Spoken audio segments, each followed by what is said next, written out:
everybody, Melissa here, wanting to touch base with you. This is not my typical video of traveling and all that. I like to make inspiring videos and really videos that help other people.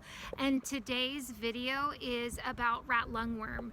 And you're probably wondering, what is rat lungworm? And really, it is a parasite that Leila, our sweet little puppy Boston Terrier that's only 2.5 years old, picked up while we were over in Hawaii.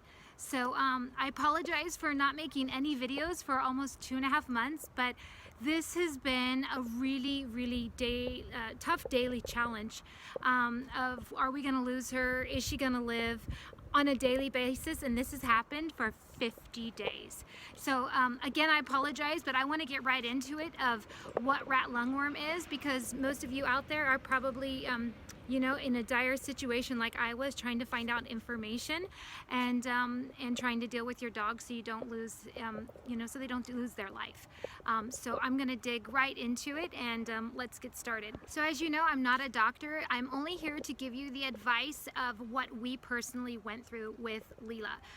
In case you don't know, here's a real quick brief rundown of what rat lungworm is. I can't pronounce the name, so here it is right here. But it's a parasite that is from the rats. When they poop, slugs and will go ahead and roll over the poops and basically pick up the parasite in the eggs.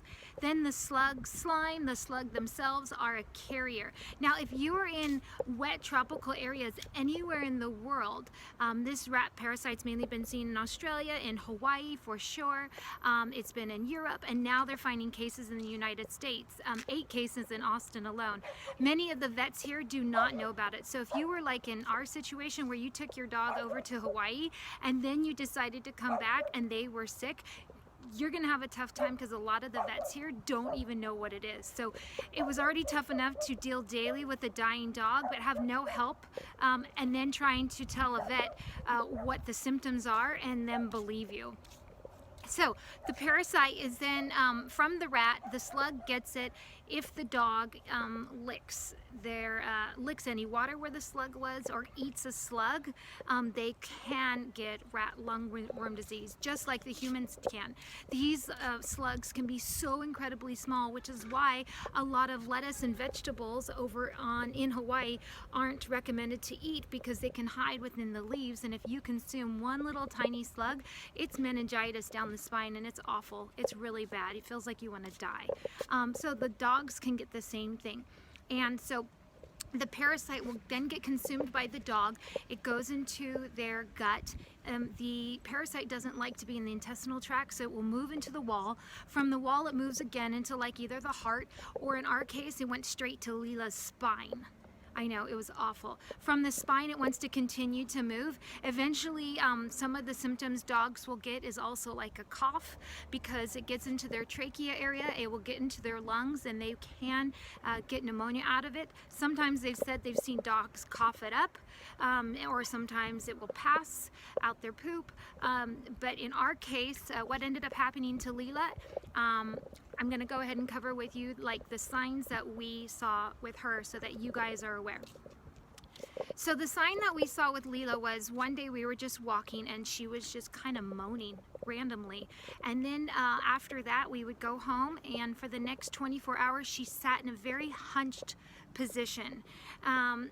We just assumed it was abdominal pain. We were in Hawaii, where the vet was not open on weekends, and there's no 24-hour service. So as soon as we made an emergency vet appointment, got her in, he didn't know exactly what it was just yet, but he wanted to see her obviously the next day. From there, that hunched back turned into, at 3:30 in the morning the next day, into a wailing. She would arch her back and wail for 5 to 7 minutes, going into a mini shock. It was awful. I thought we were gonna lose her. That ended up happening 4 times in a 4-hour span. It was really bad.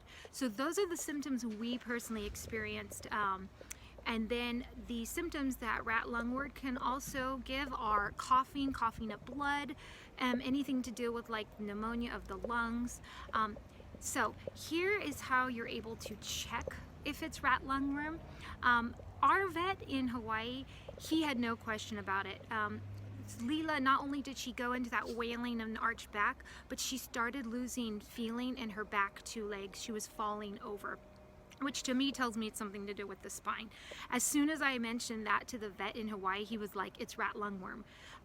So in Hawaii, it's prevalent there, so we didn't do any tests or anything because he knew right away with her symptoms what it was, and the medicine that he administered within 20 minutes, having a steroid shot, she was good, but that was just the start of it.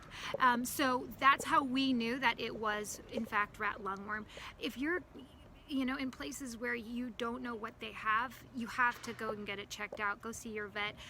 They will either do a spinal tap and see if the parasite exists, or you can try to do blood work and then take in a feces sample, but you need to probably go online and research. Unfortunately, online is all over the place, and the only thing that we actually found online was what is rat lungworm and how you get it and some of the symptoms, and not even all the symptoms match because Leila wasn't coughing up blood.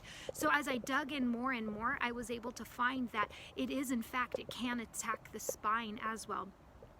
I was also in touch with my research. I found a retired vet, and her name is Jenee, or Jenny, sorry if I mispronounced it, but she has been graciously kind enough to let me put all of her information onto the website for you and YouTube, so that you can contact her. She is really, really great. She does this out of the kindness of her own heart, but being over here when I didn't have a vet, I needed a vet and I needed answers, and she replied immediately. So it was really great to have her expertise on the rat lungworm. So now I'm going to talk to you about the 4 things you need to have to make sure if you've got rat lungworm, if your dog has rat lungworm, what you need to make sure the dog has right away. So I pray that you guys find out right away that it is rat lungworm and you're able to get this done. The first thing is if your dog experiences immediate pain, obviously get them into the vet right away. And I hope you have a 24-hour vet or someone that works on weekends so that you can, get them in. A steroid shot is really important if they're in pain of some sort. That steroid shot really slows down and calms down the inflammation. So in Leila's case, she had inflammation of the spine that was killing her, and that was immediate relief. So corticosteroid shot first. The vet then sent us home with corticosteroid pills. Now those pills were super important to have as well to maintain the anti-inflammatory of her spine. The second pill that you need is they give an antibiotic. I recommend the doxycycline. Leila wasn't on that right away, but that one seemed to work really great right away too. So doxycycline. The third pill is to have a pain reliever if they need one. Leila only had to have one, like maybe 2 days out of the whole 50 days. So I really tried not to put her on it because she didn't seem like she was in a lot of pain eventually, so she wasn't really on that. And I think the steroid pill really helped her a lot there. The fourth medication is the parasite medication. Now, my vet just did the serum, the Advantage multi-serum on Leila's back, and that's supposed to be like slow releasing for 30 days. But in our case, it just didn't seem like it was enough, and so the fembendazole is an oral white cream kind of parasite medication. And that one's really great. And so that one lasted for 2 weeks, and I think it really, really worked. So those are the 4 medications that the dog should be on. Now, this they say that the parasite rat lungworm will only last for about 3 weeks.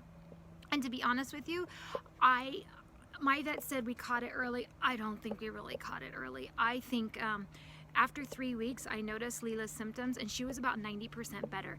Some of the problems we were still experiencing were her glands right here, her lymph nodes, were constantly swollen. They would kind of go up and down in the day, but stay more swollen than not. That was one symptom. I also didn't like that when she would go to lay down, she would kind of like moan, The third thing is when I rubbed her throat underneath here, her trachea, she would kind of moan a little bit. Even though she was 90% herself, out running, playing with dogs, these are some things that I noticed. I also didn't like the symptoms of the steroids. And once I started seeing that I gotta get her off these steroids, they were actually causing sometimes for me to, I think the medicines were also causing problems, not just her rat lungworm symptoms, if that makes sense. So the steroids are a tricky one because they really want to dehydrate your dog. So, you know, they're going to the bathroom a lot. They're going potty a lot. So I noticed that sometimes Leila was under the weather, and it was because she was dehydrated. So that one took me to go to the vet and make sure, emergency vet, and make sure she was okay. But you got to make sure that they stay hydrated a lot. So every time you give them food, give them water. We actually made a water with coconut sugar, vinegar, apple cider vinegar, and there was one other thing. I'm gonna have to put it in the notes for you. But oh, and salt, pink Himalayan salt. So it was 1 tablespoon of sugar, 1 teaspoon of apple cider vinegar, and 1 teaspoon of salt. We mixed that in 4 cups of water, and I gave that to her throughout the day to really hydrate her with minerals and electrolytes, you know, to keep her hydrated. So that is one of the downers to the steroid.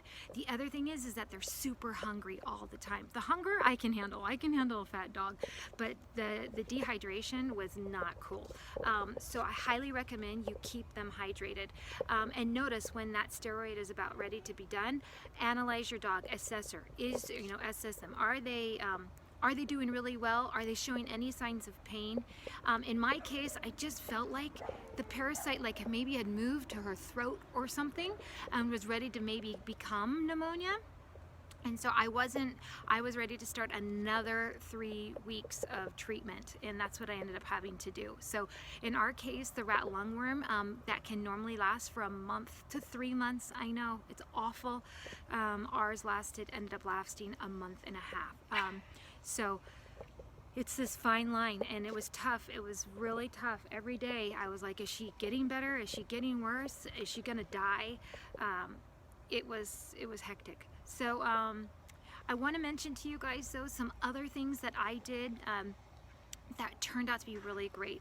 Now again, I'm not a vet, and you got to go do your own research, but what worked for us was I ended up doing essential oils on my dog. I wanted to kill this thing, and I know oregano can kill. So I put 1 drop of oregano, 1 drop of frankincense, and about 5 drops of coconut carrier oil in my palm, and for 3 times a day I rubbed it along her spine. The reason why I did the oregano was to obviously kill the parasite, and the reason why I did the frankincense was because if it was to deal with the spine, sometimes Leila, when she was really ill, she would be like out of it, and then the minute you would say treat or something, she would catch back into it. So she was kind of playing this flip-flop of a brain where she was out of it and then in it. So I wanted to give her frankincense because it will cross the blood-brain barrier and get into her brain to help heal it. The second thing that I did is my husband makes colloidal silver. I'm a high fan of colloidal silver. It's a natural antibiotic, and I was giving colloidal silver to her orally. I was also spraying it up her nose in a nasal spray, and that worked wonders with her nasal passage where she was kind of getting phlegm-like, and I didn't know if it was going to be going into her lungs. I was so afraid because she was already not 100%, so I really didn't feel like dealing with pneumonia on top of everything. I highly recommend the colloidal silver. I was also giving her some garlic at night just to keep the phlegm down, but I ended up stopping that after about 3 or 4 days. But if that's something else that is apparently good for phlegm. So those are some of the things that I did outside of the medicine, and that seemed to really speed up her process of recovery. All right, so there you have it. I hope this information helped you. Again, here is Jenee's information in Hawaii. I hope you contact her if you have any questions. She's really great. Just let her know that you heard from me, and because I told her I was going to be posting a YouTube, and she said great, share her information. And so I really hope you're able to knock out this rat lungworm. Feel free to contact me as well. I'm not a vet, but I can do my best to try to help you. And as well, the next thing I want to say is is, first of all, Leila's doing great, but second of all, now we are starting part 2 of this whole thing, which is after being on antibiotic for 45 days, now I've got to repair Leila's gut. So what I'm doing to repair her gut is I'm giving her 2 to 3 tablespoons of kefir. Kefir is a natural probiotic. We make it at home here. I'm doing that instead of a yogurt because she had too much phlegm and I don't want to give her any dairy products. So kefir, and I'm also giving her sauerkraut. So she loves it and it's so good for them. The reason why I know her gut's not doing very well is because she's burping a lot, and so I know right away that's from all the antibiotic with her gut. So I wish you well, and if you have any questions, let me know, and I look forward in hearing from you. And thanks again for watching. Bye.